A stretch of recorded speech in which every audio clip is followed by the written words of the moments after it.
Hello, hello. Happy Fuego Friday, Venus Day. It is the 19th, or sorry, it is January 10th. And it is a Saturn hour. Sun is in Capricorn, which Saturn rules, and the moon is in Gemini. And I just wanted to mention a couple things, I guess more kind of, mention some of the alignments that I've been feeling, and figured there must be some people that also feel this way. And the moon is approaching a conjunction with Mars, which will happen after the full moon, which is on the 13th, after the 13th on Monday. Of course, we've had the devastating fires in LA that are, in my opinion, inconclusive as far as how they started. Crazy how it happens right after the insurance guy, CEO, is unalived, because there's a lot of interconnected events and dealings with insurance companies now too. And Saturn rules insurance. Saturn is, responsibilities, accountability, governance and systems, also bureaucracy, regulations, hierarchies, and paperwork. A lot of paperwork. A lot of people are just having to deal with various forms of paperwork, and whether they're filing their taxes, which is totally voluntary, filing for, applications, whatever it might be. Paperwork in general is Capricorn ruled, and the sun is in Capricorn, and Mars in Cancer is opposing the sun. It comes to an exact opposition on the 15th, so just in less than a week. And it can feel like this struggle with authorities where our security is threatened, and Cancer rules the home, family, ancestry, ancestors, mothers. There could also be a lot of family drama and just family conflict overall. Communication can be kind of curt, just like unemotional and very detached. And so with the moon coming into Cancer in the next couple of days, it actually enters Cancer Saturday night, Saturn night. And so that's when things can really become like heightened. It'll feel just incredibly intense, and especially with Chiron in the sign of Aries direct now at 19 degrees, it creates a T-square. So it's like this fight between authorities and the people. Like Capricorn is the father figure, Cancer is the mother figure. With Mars and Cancer, that's like angry, mom bear energy, and just feeling really emotional and having to defend, their territory. And then the sun in Capricorn is enforcing rules and regulations and not taking into any consideration the big picture, how people are supposed to be nurtured and provided for. And then Chiron in Aries is like this wounded inner child that is caught between the two, like wanting to just take off on their own and just like do things on their own. And that's the goal that we have been pursuing the whole time that North Node has been in Aries. And that's another shift that's happening now too, is the North Node moving from Aries to Pisces. It is now at 0 degrees, and it moves into Pisces. So it moves backwards. The nodes move backwards into their signs, and so it's moving into Pisces at 29 degrees on the 11th of January. So going from fire, Aries, to water, Pisces, is going to be a huge shift in energy and mood. I mean, even in like weather patterns, whenever there's a cold and a warm front that clash, there's storms, precipitation, whatever it might be. And this can be similar in a way where, tears can fall. Like we can just have like floods of tears, literal floods, storms, typhoons. We just had like a little earthquake today in the Bay Area. So a lot of things that are kind of rumbling. And the thing with the North Node moving into Pisces, that means the South Node is automatically moving into Virgo because they operate on polar opposites. And so this is an axis of healing. So we're learning how to come into this healing space where, I mean, it's more than, just healing. We're like learning to accept, forgive. Like, it's like the umbrella of healing, but under that umbrella it involves so much, like the physical, which is the Virgo, like taking care of yourself, not resorting to like substances and numbing yourself out with, whatever it might be, drugs, alcohol, really clearing your system, detoxing. Like the full moons are or have been known to be times of fasting, so you can detox. And then also when you do fast, messages can come in clearer. There's less conflict with the energy that's moving through your body. With the North Node moving into Pisces, there's going to be even that much more focus on spirituality, acceptance, forgiveness, grieving, like loss, endings. Pisces is actually the end of the entire zodiac. It starts at Aries and goes all the way through and ends at Pisces, and Pisces is the last sign of the zodiac, so it completes the astrological year. And so we can kind of see this shift of the North Node moving into Pisces as like a completion, like we're accepting this beginning of the end, and is also, when one thing ends, something else begins. When one door closes, another door opens. And this is, this entire year is full of shifts with the outer planets moving in and out of signs, like going from, for instance, like Jupiter's in Gemini right now, and it's going to move into Cancer in June, and then it'll retrograde back into Gemini, and then stay in Cancer in 2026. And same with Uranus. Uranus is a huge shift going from Taurus into Gemini. And so that's going from Earth into air. And it'll do the same thing. It'll retrograde back into Taurus before it goes forward again in 2026 and stays in Gemini. And same with Neptune and Saturn. They move into Aries together, from Pisces to Aries. So from water to fire. And then it moves back. They move back together, back into Pisces, before they move back into Aries to stay in 2026. And so this, these shifts are these adjustment periods for us to kind of get used to the new feeling of these new energies that are supporting us. Like, believe it or not, like, despite all of the chaos that's happening, we are being supported because all of these shifts are in cooperative aspects to one another. Uranus in Taurus, which will be moving into Gemini, will be in a trine aspect to Pluto in Aquarius. So those two, Uranus and Pluto being both in air signs, hasn't happened. I don't even know.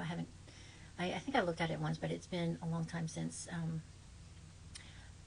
Pluto and Uranus made a harmonious aspect. When they were conjunct was in the, I think it was in the 60s and 70s during Woodstock, when everything was just like love and peace and free love, and, this Uranian kind of like unlimited, like breaking the barriers kind of revolution. And gosh, what signs were they in when they were conjunct? But now, and I think I mentioned the movie Changing of the Gods, when Changing of the Gods, where Richard Tarnas, and I forget who else is involved in that movie. Amazing series. It's like a docu-series of how these aspects of, especially Pluto and Uranus, affect the revolutions that we've experienced globally throughout the ages. The women's movement, civil wars, all these kind of revolutions that marked the zeitgeist of that particular time.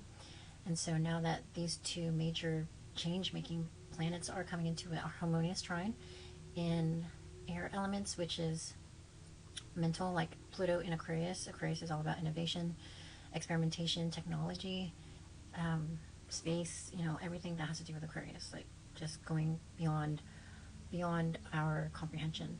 And then with Uranus going into Gemini, Gemini is also very heady, like the type, well, Gemini generally is the type that has like their two hands in different cookie jars, or something along those lines, where they're able to multitask like nobody's business, and like mentally they're very clever. They can see what's on the other side of the coin. You can expect with Uranus in the sign of Gemini next year, that's even more so like expecting unexpected, because Gemini, the archetype, is the type that is the trickster. It's ruled by Mercury. So the trickster is always like playing tricks on you, and you never know what's going to come out of their mouth. Like they traverse, and get a kick out of just like walking that line of going from one end of the spectrum to the other. Just for, sometimes it might feel like it's just for like reaction, just trying to see like, what if I do this? Like what happens if I say this? Just for shits and giggles. So you can either sometimes love a Gemini or hate a Gemini, but regardless, they know how to make you laugh. Like if you are sad, and then they can, they're like the comedians of the zodiac. Same with Sagittarius, but they're like on the same axis. They oppose each other, but they are very lighthearted, and are all about like having a good time. So yeah, all these shifts that are coming up this year are something that we have to kind of prepare for. And then, yeah, where was I at? The North Node in Pisces. So there's going to be a lot of things that will die off, and we're just going to have to move on and accept that, the old order is no longer, like, we're not going back to how it was before. And, some people are going to have more of a challenging time than others accepting that. And that's going to be something that all of us will have to adjust to. And really we'll just have to kind of decide for ourselves with, that discernment that Saturn in Pisces is teaching us right now, to make sure we remain in alignment with our true selves. And that's another thing with Pluto in Aquarius. When Saturn moves into Aries, they're going to be compatible energies where, being your most authentic self will be supported and encouraged. And actually, that's the only way that we'll be able to really thrive in this new era of Pluto and Aquarius, is individuating and not succumbing to conformity, not succumbing to conformity, and being authentic rebellion. So we have to really make sure that how we are presenting ourselves, and what we are involving ourselves with, actually aligns with who we are. And it's not an easy, it's not like an easy switch to just like switch, like switch on. There's a lot involved, which is why this Mars in Cancer cycle is so long. It's longer than typical. Like it doesn't leave Cancer until, I want to say, late April, and Mars re-entered Cancer last week, so January 6th, and so that's 4 months in Cancer because of the retrograde cycle. And like, this is, the last kind of, not the last, but is one of the final emotional tests of really reclaiming our power in the sign of Cancer. It's like settling conflicts with family, and that's the most challenging. Like, that's, if you think you have patience, like you don't really know if you have that patience until you are dealing with family. And so everything is kind of touchy at the moment, but we have all the signatures right now for us that gives us permission to take it easy and, not put pressure on yourself, and to really kind of rest and relax. It is, January, now it's January 11th, and it's hibernation season. Like, we are still earth beings, and all the other animals on earth are hibernating, so it's kind of this high expectation, or this like imposed expectation for humans to be operating on this kind of level all year round. And yeah, that's all going to change, though. That is changing already. And that's another thing with the Pisces Virgo axis is the issue of employment and work, and really knowing how much to work. It's like a fine line of balancing the energy levels that we have. There's going to be a lot more, I guess, unemployment or employment that is unconventional, like not exchanging fiat currency or services. And the moon will be out of bounds. So out of bounds is when planets or luminaries travel beyond the, I think it's the equatorial plane, so the plane where the sun orbits. And so when they move beyond, like north or south of that particular plane, then the planet is considered to be out of bounds, and it's not tethered to that particular plane. So it's kind of like a dog off leash, where they are like free to roam, and they have, limitless capabilities, which, can be favorable. Like, we can have some incredible breakthroughs and innovations and reach really profound, like, break ceilings, like we can reach these points where we might have not thought was possible. And in the sign of Cancer, that can be like really deep healing and nurturing and compassion. With the hurricane in North Carolina, how people came together and helped one another without any sort of approval from governments, and yeah, they were able to rebuild on their own terms. And same with this fire and in the Palisades. I feel like that's going to be another rendition of people coming together on their own without asking permission from the authorities. And I feel like that's going to be an expression of, Mars and the moon in Cancer out of bounds, where there's this like immense compassion, and it's going to be Mars is in a trine to Neptune in Pisces, which Neptune is the ruler of Pisces. Pisces being another water sign, Cancer being a water sign, and they're both flowing in this compassionate energy of acceptance and charity and just understanding and forgiveness and love. And Pisces is also connected to like the downtrodden and homelessness. And so Mars in a trine to Neptune can be that will to like help one another unconditionally, without expecting anything in return, just like selflessly. And the North Node is moving into Pisces and meeting up with Neptune. So when these energies all align, it's going to be even that much more stronger. And Saturn and Venus are already in Pisces, and so they'll be moving along. They'll be moving along and meeting up with Neptune and the North Node in March. So as, insane and emotional and intense as things may feel right now, we have every reason to have all the hope. And like with Mars in Cancer, at the moment we're like cutting loose what no longer serves us, and then Jupiter and Gemini will be moving into Cancer. Jupiter brings blessings and hope and abundance, and so Jupiter moving into Cancer after Mars has done its work, we'll see the blessings and the fruits of our labor as time goes on. And like Jupiter in Gemini is going to be the ruler, Jupiter in Cancer is going to be the ruler of our North Node. Jupiter rules Pisces, is a traditional ruler of Pisces. And so that will be another harmonious trine to the North Node. So yeah, we have all the reasons to be hopeful and hold the frequency of forgiveness and light and hope and positivity.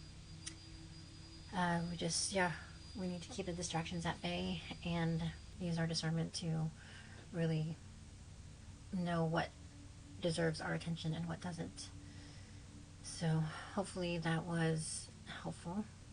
Hopefully that made sense. Stay centered, stay grounded, stay hydrated. Capricorn season is a very dry season so you can like forget to drink water, which I found myself doing in the past couple of weeks. So yeah, thank you so much for listening, and hope to see you on the next one. All the best.